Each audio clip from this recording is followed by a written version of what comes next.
Kasabay ng Fire Prevention Month ay ang buwan kung kailan isinusulong ang karapatan at pagkakapantay ng mga kababaihan sa lipunan. Bilang pakikiisa sa National Women's Month celebration, ang pamunuan ng Bureau of Fire Protection Camarines Sur ay may itinutulak na mga aktibidad tulad ng fun run at zumba para sa buwan ng Marso. Meron kaming, may sarili kasi kami na yung lady firefighters. Ewan ko, pero parang meron kaming yung fun run na gagawin. Sa ngayon, ang bilang ng mga babaeng BFP personnel sa Camarines Sur ay tumataas na rin ng mahigit 200 na at kasama rito ang kanilang Provincial Fire Marshal na si Fire Senior Superintendent Attorney Hyacinth Mirabel. Kaya ganoon na lamang ang saya at pagmamalaki na ibinabahagi ng pamunuan dahil sa pagpapakita ng kahalagahan at ng importansya para sa mga babaeng firefighters.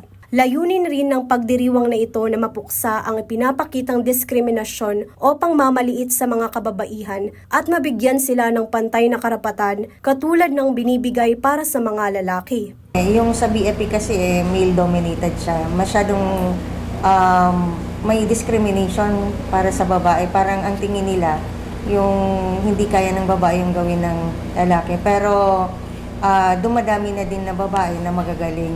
Alisin sana natin yung discrimination para naman maipakita. Hindi naman tayo makikipag-compete sa lalaki. Ang gagawin lang natin para siyang obheto kasi na mapaganda.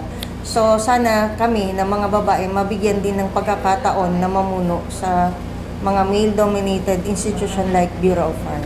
Hinihimok at hinihikayat ng BFP Camsur na subukan ng mga kababaihan na pumasok sa larangang madalas ay pinamumunuan ng mga kalalakihan. Jam Garcia, CSN.